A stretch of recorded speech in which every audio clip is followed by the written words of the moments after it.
안녕하십니까. 천수답의 1호 칼럼입니다. 오늘은 코로나 한복판에서 연 공중전도회라는 제목으로 여러분과 함께 생각을 나누어 볼까 합니다. 어떤 사람들은 말합니다. 코로나가 아직 여전한데 공중전도회가 과연 될 수 있을까요? 그 대답으로 저는 네, 가능합니다 라고 말합니다. 2020년 코로나가 시작되던 초기에 대구에 있는 신천지 교회에서 집단 감염 사태가 일어나면서 코로나가 급속히 전국적으로 확산되어 국민들 사이에 종교 집회에 대한 강한 거부감이 형성되었습니다. 이후 방송들은 종교 집회를 타깃으로 모든 감염원이 마치 종교 집회에서 나온 것처럼 앞다투어 방송을 했고, 그 결과 많은 교회들이 주변의 눈치를 보느라고 아무것도 못하고 2년이 넘는 세월을 보내고 말았습니다. 너무 소극적인 선교만 펼치다 보니 한국에 있는 수많은 교회들이 문을 닫고 교회의 건물들은 매물로 쏟아졌지요. 과연 이것이 누구의 장난이며 누구의 책임일까요? 이제 11월이 되면 위드 코로나 단계로 들어갈 것이라는 생각들이 지배적입니다. 제가 섬기고 있는 울산 지역도 최근에는 코로나 확진자 수가 급격히 줄어서 늘 20여 명 되던 곳인데 어떤 날은 0명이 나올 정도로 안정이 된 상태입니다. 하지만 코로나가 그치면 모든 것이 끝나는 것일까요? 결코 그렇지 않을 것입니다. 코로나 이후에는 코로나보다 더 훨씬 강한 또 무언가가 기다리고 있겠지요. 이런 위기의 시대에 우리가 더욱 힘써 보이지 않는 이 거대한 영적 세력과 싸워야 함에도 불구하고 교회가 스스로 주눅이 들어서 아무것도 못한다면 필연코 우리는 이 세상의 변두리로 몰려나고 말 것입니다. 위기의 때에 적극적으로 대응하는 교회는 살고 수세적이고 피동적인 태도를 취하는 교회는 마침내 망하고 사라지고 말 것입니다. 코로나 시대에도 잘 살펴보면 펼칠 수 있는 수많은 사역들과 선교 아이템들이 즐비합니다.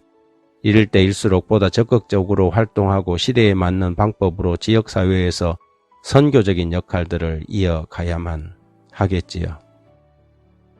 온 오프라인 투트랙 공중전도회는 코로나 시대의 필수적인 전도 방식입니다. 공식적으로 오프라인 공중전도회를 개최하더라도 현장에 나올 수 없는 다수의 온라인 청취자들을 확보하여 기별을 선포해야 하지요.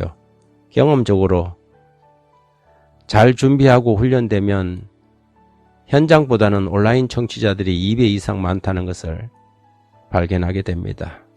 미리 지인들에게 약속을 받고 실시간으로 온라인 접속을 통하여 현장에 있는 것과 동일한 효과를 만들어낼 수 있습니다. 그것을 위해 온라인 초대장은 집회 시간 약 15분 전에 보내는 것이 가장 효과적입니다. 미리 보내면 분주한 현대인들은 온라인 시간을 기억하지 못하지요.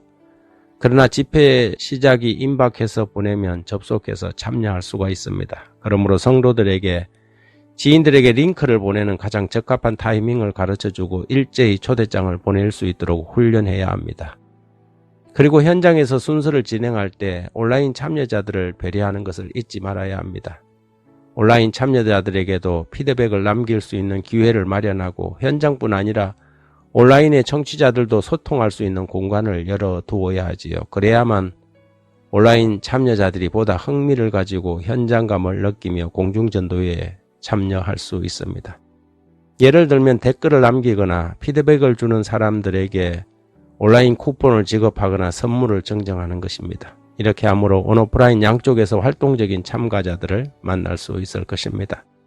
사람들은 말합니다. 이런 코로나 시대의 공중전도회는 아무런 효과가 없다고 말입니다. 하지만 절대 그렇지 않습니다. 지금도 씨를 뿌리면 아무리 척박한 땅이라도 무언가가 자라지만 아무것도 뿌리지 않으면 아무것도 기대할 수 없는 것이지요. 저희는 지난 한 주간 동안 온오프라인 투트랙 전도회를 진행했습니다. 160여 명의 영혼들을 위해 온 교회가 기도하며 말씀의 잔치를 펼쳤고 마치는 안식일에는 그 가운데 27명이 참석해서 성도들과 함께 예배를 드렸습니다. 그 이전에 어떤 전도회 못지않은 공중전도회였지요. 결국 코로나는 핑계일 뿐 우리가 하나님의 사업을 할 수 없을 만큼 어려운 장벽은 결코 아니었습니다. 지금도 씨를 뿌리면 언젠가는 열매를 거둘 것입니다. 시편 기자는 126편 6절에서 울며 씨를 뿌리러 나가는 자는 반드시 기쁨으로 그 곡식단을 가지고 돌아오리라고 기록합니다. 감사합니다.